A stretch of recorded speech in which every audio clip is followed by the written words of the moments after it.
We also created in the last budget cycle a local government consolidation incentive fund. And there have been some awards out of that fund. And let me tell you a few things that people are beginning to look at.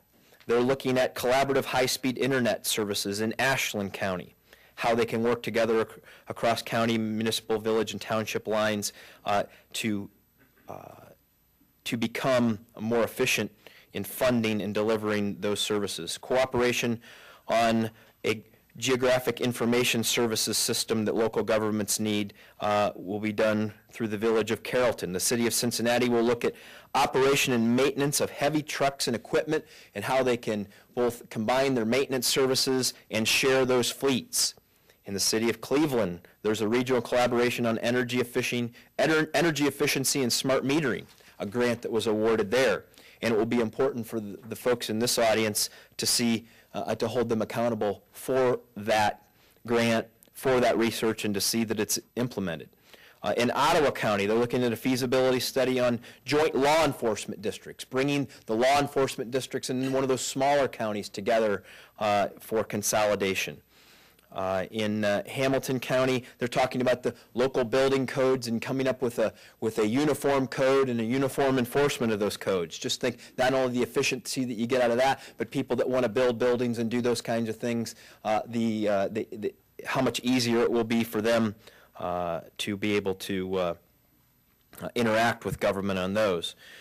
Flood control issues are being addressed in Lorain County. Grants to be able to do that. A rural resource alliance in Marietta County. The city of Parma is looking at consolidating several municipal emergency medical services into one dispatch facility. And they're also looking at how they can do back office consolidation in Ross County for payroll software and so forth for all of the governmental jurisdictions in that area. And I'll tell you that, you know what, those are not sexy things. Those are not things that people go, wow, give me a new payroll system and we're humming now. That's not how it works. But you know what? You can take the savings that you get from doing those things in a much smarter way and really be able to capture people's imaginations about what can be and what you might potentially be able to do in providing services. We've put money in at the state level for people to combine E911 services. We've put laws in place that require people to look at, in the school systems, to look at consolidating regional health pools and back office supplies. And there's a proposal just a couple days ago talking about consolidating the 25 state government agencies we have into, I think, 11 and to create $1 billion in savings. All that sounds great. It sounds easy. We all know it'll work. But yet, it never seems to happen. It never seems to happen. And you ask yourself, why? What's the problem?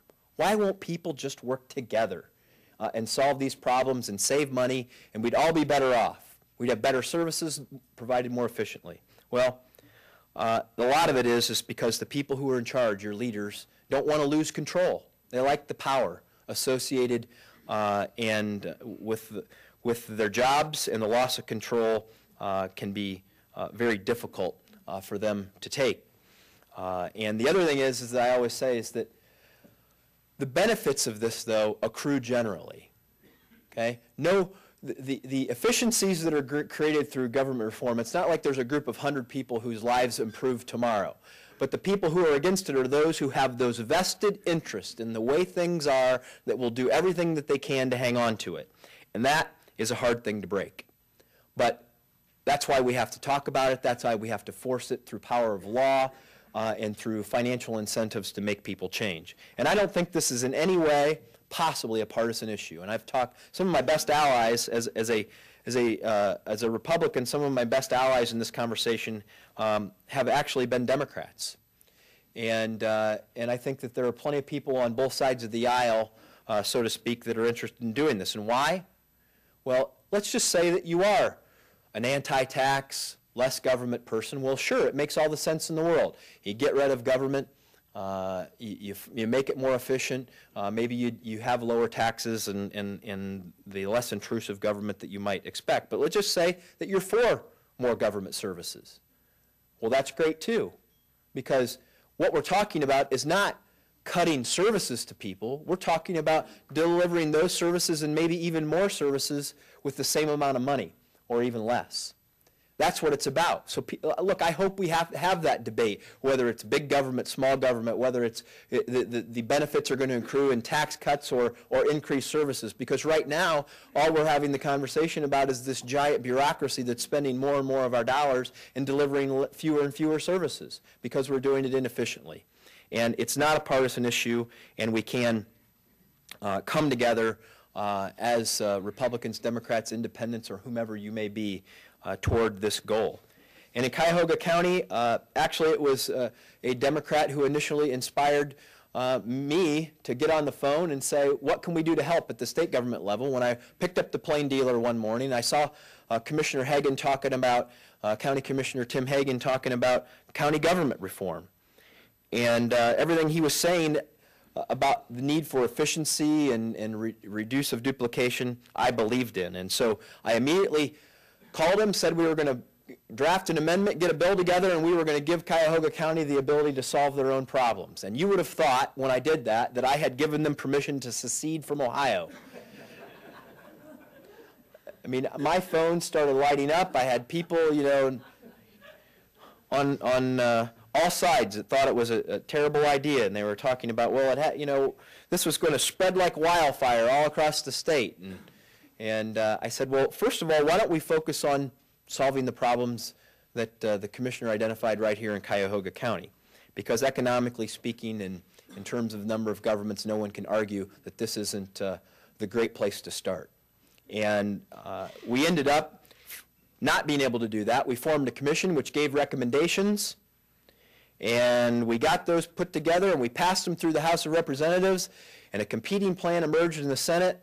And it was like, as we were talking a little bit before lunch, this plan was something that everybody had agreed to, but it ended up kind of like being an orphan, because there really was no champion, because it ended up being a compromise between a lot of folks, but not something that anyone really got behind. And I hope to rekindle that debate in the legislature and begin to make sure that Cuyahoga County and other governments have the ability to reform themselves in a way that will make them more economically prosperous and more efficient. But the last General Assembly didn't end without some good reforms in working with local government. We worked with the county treasurer, Rokakis, on creating a land bank legislation where local governments can, and Tom Patton was very involved in helping to make this happen. And so we ended up doing some reforms. But the point of it is that the reason it succeeded is because the treasurer was a champion. He wanted to see it happen. And that's what we're going to need to get the rest of county government reform done. We need some champions. We need some leaders that are going to step up and make it happen. That are going to be personally accountable and go out and try to bring allies on board to be able to help people capture the imaginations of what can be. And I think that you can look at the economic statistics and the number of governments and the numbers that we have in terms of the cost of administering government and say, look, it needs to be done. But I think we can also help define it in real terms. The consequences of failure are going to be growing expenses, lost services, perhaps tax increases, continuing decline in housing values, the things that happen when you have an eroding economy and increasing taxes and a dilution of services. And I think we can also get behind of offering, you know, what's the success? Offer hope for success. Tell people about what it's going to mean. It can mean anything. Let's have the debate that the savings that we have will improve people's lives. Through maybe we can offer more scholarships, better schools, better police and fire safety, reducing your fees that you pay for services, and even more so, a better economic future, because we're all working together toward a goal, and we actually have the resources to do it.